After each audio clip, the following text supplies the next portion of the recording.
আমরা যে সমস্ত কৃষক বন্ধু বোরো ধানের চাষ করেছি, আমাদের সবার মনেই একটাই প্রশ্ন যে বোরো ধানের পাশ কাঠি কীভাবে অধিক পরিমাণে বৃদ্ধি করা যায়। এই ভাবনাটা সবারই মনে আসে, আর ভাবনাটা আসাটাই স্বাভাবিক। কেননা যত বেশি পাশ কাঠি আসবে তত বেশি শীষ হবে, আর যত বেশি শীষ হবে ফলন কিন্তু তত বেশি হবে। এর জন্য সবাই চাই ধানের পাশ কাঠি বাড়াতে।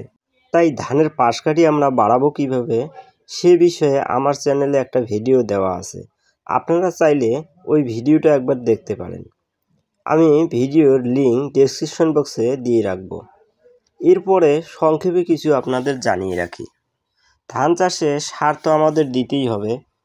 এই সার বাদ দিয়েও আরও কিছু কিছু জিনিস আছে যেটা আমাদের কিন্তু অবশ্যই দিতে হয় ধানের জমিতে, যেটা পাশ কাঠি বৃদ্ধিতে খুব দারুণভাবে কাজ করে। ধানের পাশ কাঠি বৃদ্ধির জন্য মূল গুরুত্বপূর্ণ উপাদান হচ্ছে সালফার। সালফার হচ্ছে একটা গৌণ খাদ্য উপাদান। এই সালফার যদি ধানের জমিতে প্রয়োগ করা হয় তাহলেই কিন্তু ধানের পাশ কাঠি ব্যাপকভাবে বৃদ্ধি হয়। এই সালফার আপনারা জমি তৈরির সময় দিতে পারেন, যেটা 90% সালফার রয়েছে, যেটা সালফার ব্যান্টোনেট নামে আপনারা পেয়ে যাবেন। এটা জমি তৈরির সময় আপনারা বিঘা প্রতি 2 থেকে 3 কেজি ব্যবহার করতে পারেন। আর যদি এটা জমি তৈরি করার সময় প্রয়োগ করার আপনারা সুযোগ না পান বা দিতে পারেন নাই, এর জন্য আপনারা 80% যে সালফারটা রয়েছে, এই 80% সালফারটা আপনারা ধান রোপণের 10 থেকে 20 দিনের মধ্যেই আপনারা বিঘা প্রতি 1 কেজি দিতে পারেন, যেটা থাইনেট্টি নামে পেয়ে যাবেন। আর বাংলাদেশে এটা এই 80% সালফেটটা থিওভিট নামে আপনারা পেয়ে যাবেন।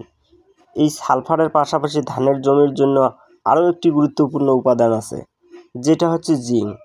তাহলে জমি তৈরির সময় জিঙ্ক সালফেট ব্যবহার করতে পারেন বিঘা প্রতি 2 কেজি। আর যদি জমি তৈরির সময় জিঙ্ক বা সালফেট ব্যবহার করার সুযোগ না পান, তাহলে ধান রোপণের 15 থেকে 20 দিনের মধ্যেই জিঙ্ক ADTA 12% এটা আপনারা ব্যবহার করতে পারেন প্রতি লিটার পানিতে 1 গ্রাম হারে। এবং এরপরে 30 থেকে 35 দিনের মধ্যে আরেকবার আপনারা স্প্রে করতে পারেন একই ডোজ মাত্রায়। বাংলাদেশে এই জিঙ্ক সালফেট এটা গ্রোজিন নামে আপনারা পেয়ে যাবেন সিনজেন্টা কোম্পানির। আপনারা এটা ব্যবহার করুন, তাহলেই কিন্তু খুব ভালো রেজাল্ট দেখতে পাবেন।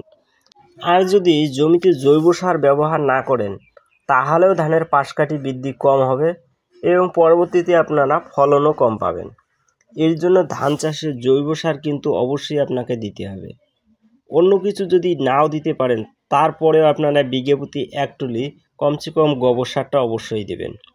এই গোবর সার দিলে দেখবেন খুব ভালো পাশ কাঠি আসবে এবং সমস্ত যে রাসায়নিক সারটা আপনারা জমিতে দিয়েছেন সেগুলোও ভালো মতো কাজ করবে এবং পরবর্তী সময়ে আপনারা অবশ্যই একটা ভালো ফলন পাবেন।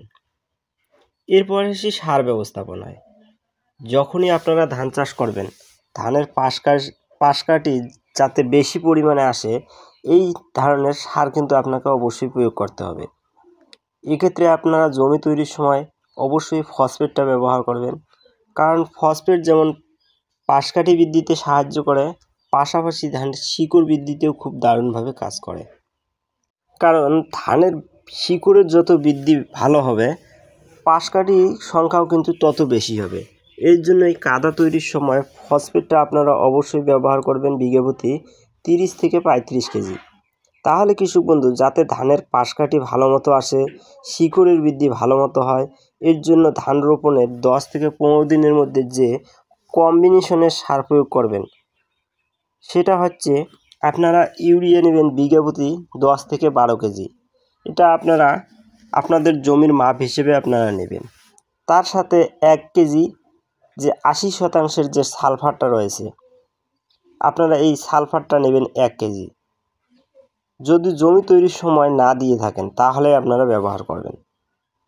তার সাথে 80% যে হিউমিক অ্যাসিড রয়েছে, যেটা হিউমিক ফলবিক এবং পটাশিয়াম মিশ্রিত রয়েছে, এটা আপনারা নেবেন বিঘা প্রতি 300 গ্রাম। এইগুলি ইউরিয়া সারের সাথে ভালো মতো মিশিয়ে আপনারা 10 থেকে 12 দিনের মধ্যেই আপনারা জমিতে প্রয়োগ করে দেবেন। তাহলেই ভালো মতো শিকড়ের বৃদ্ধি হবে, পাশ কাঠি ভালো মতো আসবে এবং পরবর্তী সময়ে আপনারা একটা ভালো ফলন পাবেন। এরপরে কৃষক বন্ধুরা, আপনাদের ধানের বয়স যখনই হয়ে যাবে আপনার 20 থেকে 25 দিন, এর মধ্যে আপনারা প্রথম চাপান সারটা প্রয়োগ করে দেবেন। প্রথম চাপান সারে আপনারা কি প্রয়োগ করবেন, কি দিবেন সে বিষয়ে ভিডিও আমি অলরেডি দিয়ে দিয়েছি, আপনারা সেই ভিডিওটা একবার দেখে নিতে পারেন। তাহলে কৃষক বন্ধু, আপনারা এই ধান রোপণের প্রথম থেকেই আপনারা 40 দিন বয়স পর্যন্ত যে পরিচর্যাটা করবেন, এর থেকেই আপনারা ঠিকঠাক মতো ভালো পাশকাঠি বৃদ্ধি করতে পারবেন। আর এই সময় যে পাশকাঠিটা হবে সেটাই পরবর্তীতে শীষ বের হবে সেই পাশকাঠিটার থেকে। তাহলে আপনারা এই সময়টাই ভালো মতো পরিচর্যা করুন। তাহলে কৃষক বন্ধু, আজকের ভিডিওটা এই পর্যন্ত। এই ভিডিও ভালো লাগলে অবশ্যই ভিডিওতে একটি লাইক করবেন। চ্যানেলে প্রথমবার এসে থাকলে অবশ্যই চ্যানেলটি সাবস্ক্রাইব করবেন। কোনো মূল্যবান মতামত জানানোর থাকলে অবশ্যই কমেন্ট বক্সে কমেন্ট করে জানাবেন।